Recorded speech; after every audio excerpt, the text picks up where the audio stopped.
Have you ever imagined how to deal with uncertainties? Imagine you're running a company. Your company will be dealing with some liabilities in the future. The problem starts here. It's easy if your company is dealing with certain liabilities, you can prepare some money and ensure that when the liabilities come, you have the money available. However, it becomes tricky when your company is dealing with uncertain liabilities in the future. You don't know the exact time you have to pay.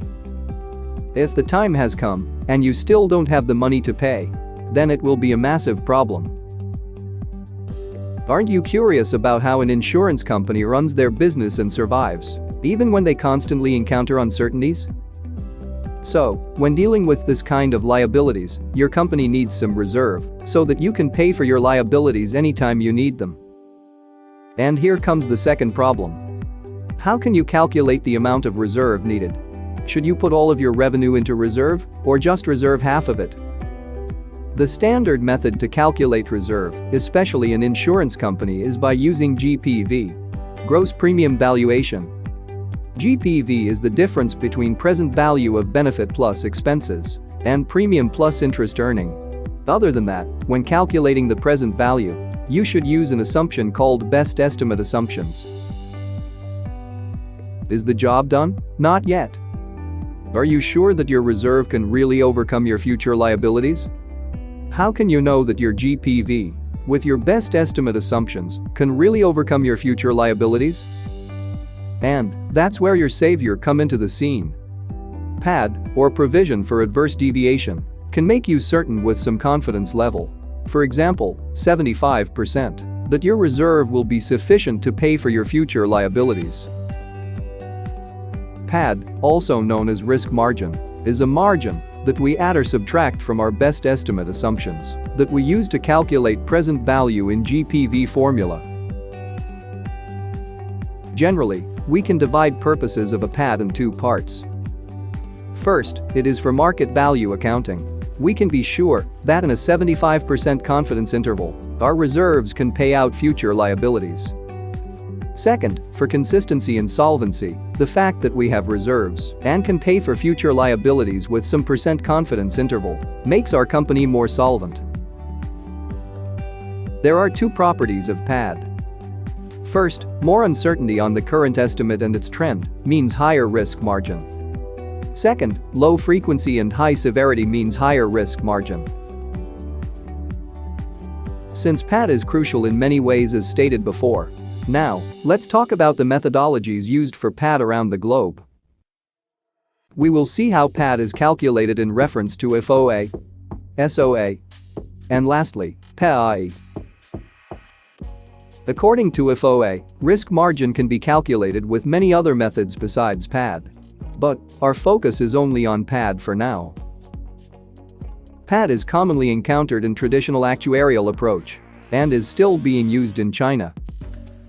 Basically, the method is simply adding prudent margin, or you might call provision for adverse deviation, on the best estimate liabilities assumption, such that the overall valuation of liabilities secures, for example, 75% sufficiency.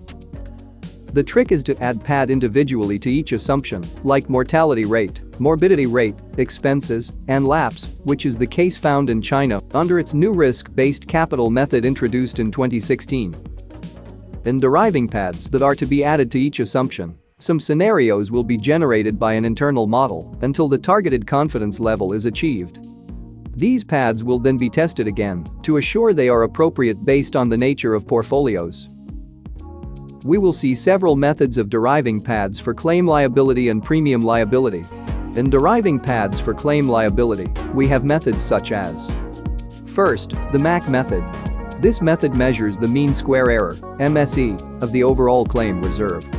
Pro. This method usually provides stable results. Cons. Provides only the mean and standard error of claim distribution and does not explicitly measure tail variability. Second, bootstrapping method. This method is categorized into two types, non-parametric and parametric bootstrapping. Pro. Does not need to make assumptions about underlying distribution for non-parametric one. Allows estimation with very little data. Con. Data outliers can have a leveraged effect on the result. Third, industry benchmark. This method is an adoption of pad loading according to industry benchmark, which is the simple average of risk margin from different companies. Pros: simple to use and useful for company which lacks of claim historical data. Con: the estimated pad might not reflect the company's true variability of claim liability. Lastly and most recommended is stochastic chain ladder method. In this method, we use the historical data to project to ultimate, then analyze the implied development, and finally run simulations of how the claims might run off. In the simulation, subtraction of the overall 75th percentile value and the best estimate of ultimate loss will determine the pad. Note that the development factor used in calculation is assumed to be log normal distributed. Pro: correlations across periods are accommodated. Con: it requires standard statistical software for faster means of calculation. In deriving pads for premium liability, we focus only on the most recommended time series method. This method requires comparison of the historical projections of URR with the latest estimate. Pros: able to determine the most appropriate method to project URR for different classes, and does not rely on any assumptions on distribution of claims. Cons: complex and difficult to understand. Outliers can distort results.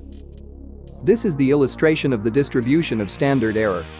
If we determine the confidence level to be 75%, then we can see explicitly that the risk margin pad will be 25%. Not much difference is found in SOA, cited from Mr. Norman E. Hill, on the Record of Society of Actuaries Volume 11 No. 2. The first step is to establish the most likely set of assumptions as basis for the reserves. Then, determine the most likely range for these assumptions.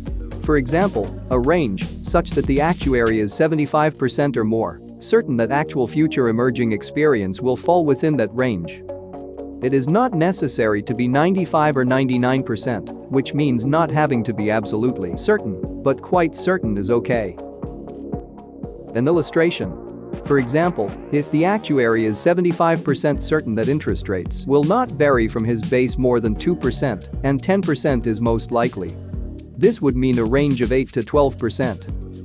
On setting margins for adverse deviation for other assumptions, such as mortality and lapses, follow similar approaches.